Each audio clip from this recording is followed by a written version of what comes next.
Today is a good morning for us. We are ready to finally move our chicks into the chicken tractor. We've had them for almost 8 weeks now, and they're getting pretty big. They're super tight in the spot they're at. Maybe should have been moved a few weeks ago, but we worked as fast and as hard as we could to get the chicken tractor ready. I want to call out your brother Andrew. He spent the better part of 2 weeks with me working on this chicken tractor, and we're really grateful to have this chicken tractor as quick as we did.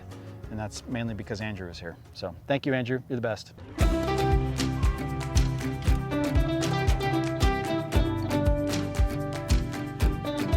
I looking? Looking good. One more foot. One more foot. Okay. Maybe 2.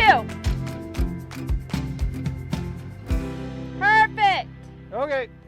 We're gonna move the chickens from this area where they've been, since we brought them in as baby chicks, into our fancy schmancy new chicken tractor. These are all the roosting bars.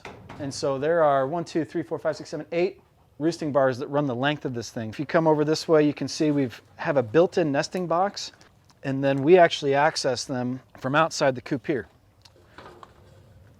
And so if you lift this up, the eggs roll down right here, and we never have to go in the coop to collect eggs.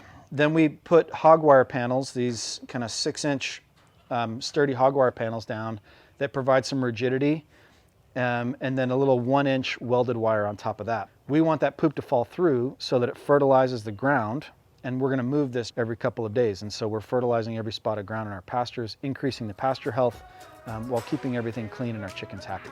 All right, let's round up some chickens.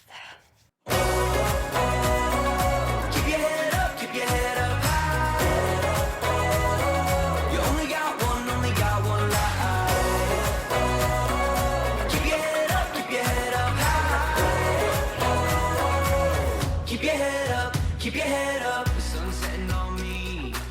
They try to break you down, steal your energy. There's no weight too heavy, keep the wheels to the ground real steady. Okay, so when a chicken gets picked on, this is what it looks like. You can see the butt here. The other chickens will pick out their feathers. So we're gonna put this one back in, this hen back in, and where she was, and isolate her for a little bit to let her recover. And then she'll be all right once we reintroduce her with the flock. Keep your head up, keep your head up high. Keep your head up. Oh man! All right. Oh no. All right. Well, we'll get that one when he decides to come down.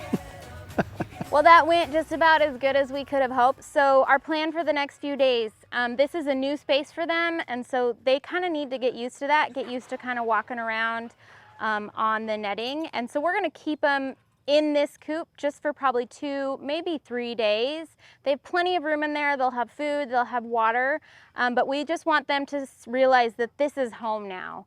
And then after a couple of days, we're going to put up a little netted fence so they can get out and be around on the ground, which is going to be super awesome for them. I'm really excited for them to have that. Yep. And that will be the plan going forward. Whoa! What just happened? Eventually, it will be the safe place. It'll be better when we can keep the dog from running underneath it. I think that's what happened. Keep your head up, keep your head up high. We finally got our cat tunnels covered.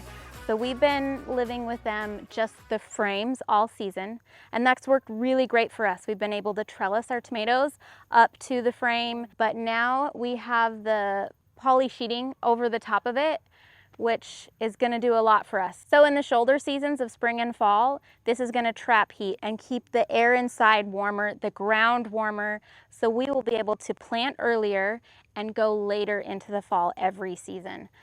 So this is our first season and our first time using these cat tunnels, and we've loved these farmer friend tunnels. They've worked so well for us. It comes with a couple options. First off, the end wall, which is the end of the tunnel. There's 3 ways you can get it. With a nice aluminum frame polycarbonate sheeting for the door. The other option is what we have on the other end, which is a garage. So it is that polycarbonate sheeting, but it has a larger frame opening that you can roll up so you can get in easier. but also it allows for nice airflow. The last option is basically no kind of end wall kit. You're going to get this polycarbonate sheeting that comes down, and you're going to tether it down somehow. These cat tunnels came with great instructions.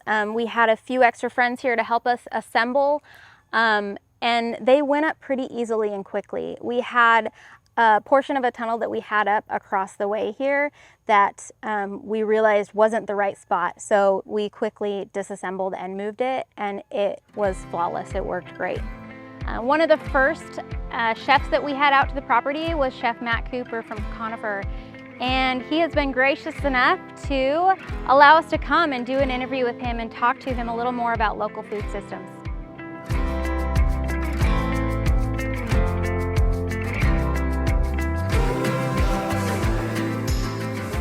So how long has Conifer been open now? We've been open a little over a year now. A little over a year, okay. So if you ask around town, your name comes up first when it comes to chefs that work with farms and buy local. Why is that so important to you? I think that's really why I opened the restaurant. Like, I've been doing this for a long time. I've worked for a lot of people, and it came time, like, I come from a family of humanitarians, and that's always been really deeply rooted in my blood and who I am and how I feel about the world. The relationships that we have with our farmers is, if they need something, they call me. If they have a crop that someone else has been working on, like another chef or another restaurant has been working on, and they had to bow out or something like that, then like we dive in and we try to help in the best we can.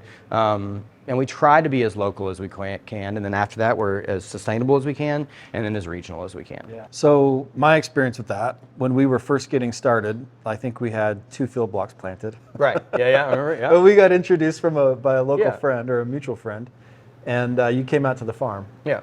And you walked through our tomatoes, and you picked a couple of them, and you ate them, and you said, "Oh yeah, these are delicious. I'll take them all." Yeah.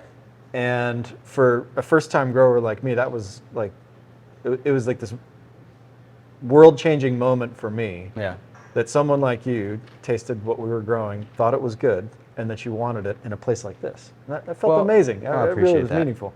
I think those relationships are really meaningful for us as well, because to be able to encourage growth from that standpoint, to understand where our food comes from is extremely important. I mean, we've talked about it, this is a hard industry, so like how we support each other makes all the difference.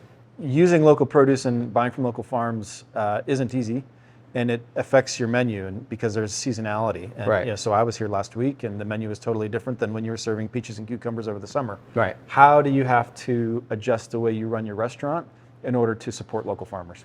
That's our challenge, right? Is like, how do we stay profitable and provide all the things that we want to for our family here, our employees, and still be able to be as seasonal as possible. And it means just really frequent menu flips. We are changing something on the menu every week. So as a chef here in Northwest Arkansas, what do you see your role as in the local food system?